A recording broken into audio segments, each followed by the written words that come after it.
আমি আমি তো একটা কাজ করতে পারি মোটামুটি অভিনয়, তো আমি এটা খুব ফোকাস ঠিক রেখে করতাম, কারণ হাতের মুভমেন্ট নাই, দাঁড়ানো নেই, বসে শুধু কন্ট্রোল ফেশিয়াল এক্সপ্রেশন, সুতরাং আমার টোটালি প্রেশার পড়েছে হচ্ছে এইখানকার রেজোনেটরে এবং মানসিক যে প্রেশারটা অবশ্যই চ্যালেঞ্জ ছিল। এই বয়সে এসে আই গেস এটাই আমরা খুঁজি অ্যাক্টার্সরা, এই চ্যালেঞ্জটাই ছিল। কেমন আছো? আমি ভালো আছি, আমি তোমাকে অনেক ভালোবাসি। আচ্ছা, একটু জানতে চাইবো যে আপনার পর্দায় আপনার অভিজ্ঞতা কখনোই কম ছিল? আমাদের ছোটবেলা থেকে দেখেছি আমরা এখন তো আপনার সঙ্গে ইন্টারভিউ নিচ্ছি, কখনোই আপনার বন্ধুত্ব কম ছিল, কিন্তু পর্দায় আপনি এত কম ছিল। পার্সোনাল চয়েস ছিল। একটা আমি যখন ডিউটি করলাম তারপর তো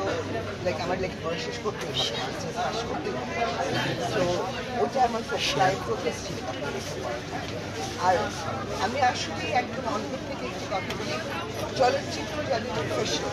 তাদের প্রতিটি অর্থ উপার্জিত অর্থ হচ্ছে অনেস্ট মানে। এত কষ্ট সেটা যেই মানে চলচ্চিত্র হোক না কেন, যদি ট্র্যাশও হয় তারপরে যে অর্থটি একজন অ্যাক্টর উপার্জন করেন দ্যাট ইজ অনেস্ট মানে। এত কষ্ট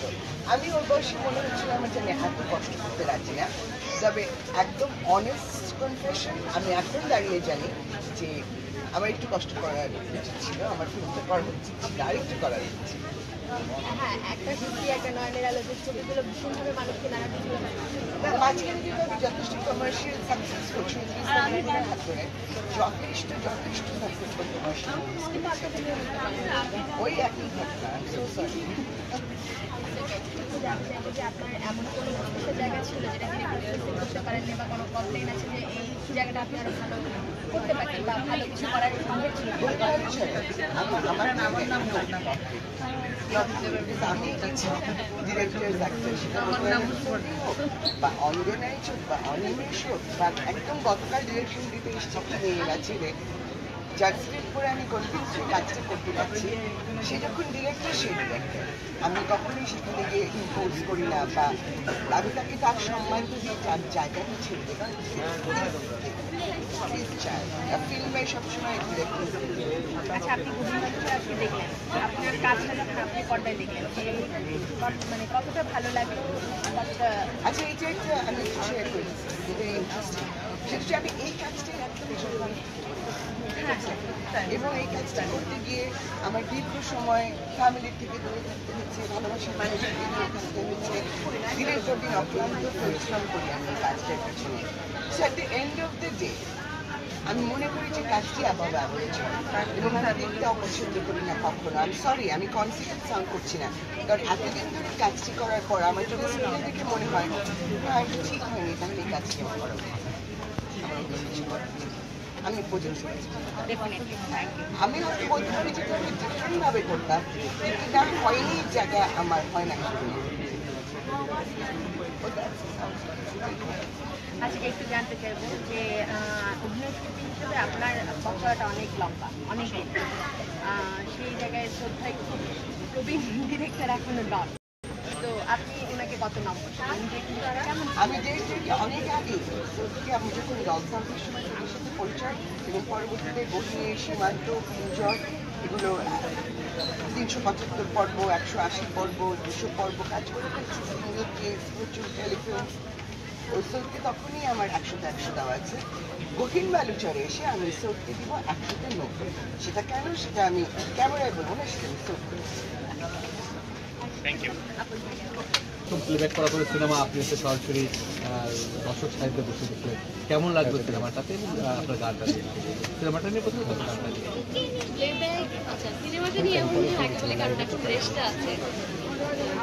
আমি সিনেমা তো সবাই অনেক দেখে, আমি হলে এসে কখনো দেখার সুযোগ পাইনি, সময় পাইনি, কারণ পড়াশোনা বা গান বাজনা সব প্রেশারে থাকতে পারে, চাপে থাকতে হয়। বাট এই প্রথম আমি একটা সিনেমা দেখতে আসি, আর মুভিটা দেখে সিনিয়রদের অ্যাক্টিং নিয়ে আসলে বলার আমাদের যোগ্যতা নেই, আমরা অনেক ছোটো মাত্র, আর বাকি যারা নতুন মানে সব মিলে প্রত্যেকের অভিনয় এত নিখুঁত, এত দারুণ ছিল, কেউ কোনো নেগেটিভ কমেন্ট করতে পারবো সবাই মন্ত্রমুগ্ধ হয়ে হল থেকে বের হবে এটা আমি ডেফিনেটলি শিওর আমার মনে হচ্ছিল যে কেন মুভিটা শেষ হলো আরও কিছুক্ষণ চলতে হবে আরও কিছুক্ষণ দেখতে এটাই মনে হয় একটা সিনেমার সার্থকতা আর গান যেটা গেয়েছি এটা আমার রিদমের ধারার গান গাওয়ার থেকে এটা একটু ডিফারেন্ট ধারা ছিল যেহেতু সুন্দর বাংলার বিয়ের গানগুলো আসলে যেই গানগুলো হওয়া উচিত ঠিক সেরকম বাংলার একটি গান ছিল গানটি লিখেছিলেন শাহানাম সাহেবের সাথে করেছিলেন শাহ দাদা এরকম একটি গান আমি জেনারেলি যদিও রক হোক বা ফোক বা রোমান্টিক এটা আমার এক্সপেরিয়েন্স ছিল আর অনেক প্লেব্যাক করলেও প্লেব্যাক শুরু করেছি তার মধ্যে অনেকগুলো প্লেব্যাকই গান করেছে একটাও অবশ্যই এসে দেখিনি তো এবার প্রথম হলে এসে দেখলাম মানে আমার কিছু খুব ভালো লাগছিল আমার গাওয়া একটি গানে সিনেমাতে লিপসিং করছে নাচছে ভালো এবং হচ্ছে কি তারা খুব ভালো বলছে আর হচ্ছে তারা প্রত্যেকটা সিনের সময় আমাদেরকে নিশি আপু সুজন ভাইয়া তারপর হচ্ছে পারুল আপু এরকম করে করে ডাকছিল যেটা অনেক বড় একটা পাওয়া যে ক্যারেক্টারের নাম ধরে আমাদেরকে ডাকছিল আমরা খুবই এক্সাইটেড আপনি যদি আপনার সিনেমার চরিত্রটা বা সিনেমাটাকে নিয়ে বা ক্যারেক্টারাইজেশন বলতে আমি ওভারঅল সিনেমাটি নিয়ে এই সিনেমাটি একটি পরিপূর্ণ গল্প আমাদের দেশের একটি পরিপূর্ণ গল্প এবং গল্পটা খুব সুন্দর সহজভাবে বলা এবং আমার যেটা মনে হচ্ছে দর্শক গল্পটাকে নিচ্ছে ভালোবাসছে গল্পটার সাথে প্রপারলি জোরে বলছে আর আমার চরিত্রটি আমি এখানে রহিম বালুচরকে বলা হয় দুটি ভালোবাসার গল্প দুটি ভালোবাসারই অংশ আমার চরিত্রের নাম সুজন এই দুটি ভালোবাসারই একটি অংশ নীলা যখন দেখলো তখন কি আপনার মধ্যে ওর জন্য কিছুটা ভালোবাসা এসেছিল ভালোবাসা হচ্ছে নিশি সুজনকে দেখে প্রেমে পড়ে যায়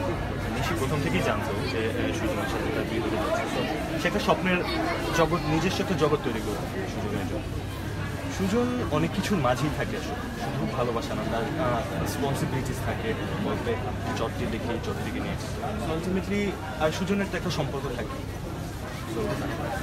সব মিলিয়ে আমরা ইদানিং যে ছবিগুলোতে দেখি যে আমরা অ্যাক্টিং দেখি হিরো দেখি কিন্তু যে চরিত্রের মধ্যে যাওয়া বা অ্যাক্টিং যেটা সেটা কিন্তু আমরা অনেক ক্ষেত্রে আমরা পাই না কমার্শিয়াল ফিল্ম থেকে এটা থেকে আপনি নিজেই চরিত্রটি যখন ধারণ করেছিলেন তখন আপনার যে ফিলিংসটা আপনি কীভাবে চরিত্রটাকে নিয়েছিলেন এবং অ্যাক্টিং করেছিলেন এবং পরবর্তীতে দর্শকের সাথে যখন আপনি সিনেমাটা দেখছেন দর্শকের সাথে নিয়ে তারা কীভাবে আপনার এই চরিত্রের সাথে দর্শক কীভাবে মানে আপনাকে গ্রহণ করেছে বা দর্শক কীভাবে আপনার চরিত্রটাকে নিচ্ছে সব মিলে অনেকগুলো তো হল ঘুরেছেন সেইটা একটু আমাদের বিশ্লেষণ প্রথমে বলতে হয় সুবর্ণা ম্যাম সৌদ ভাই শাহাদাত ভাই তাদের কাছে কৃতজ্ঞতা জানাতে হয় আমরা সিনেমা শুটিংয়ে যাওয়ার 3 মাস আগে থেকে একটা ওয়ার্কশপ বা গ্রুমিং সেশনের মধ্যে থাকি সো চরিত্রের মধ্যে ঢোকা এই প্র্যাকটিসটা আমাদেরকে আগে থেকে করানো দীর্ঘ সময় ধরে আমরা একটা প্র্যাকটিসের মধ্যে থাকি শুটিংয়ে যে আরও অনেক কিছু শিখি অনেকভাবেই আসলে আমাদেরকে তৈরি করা হয়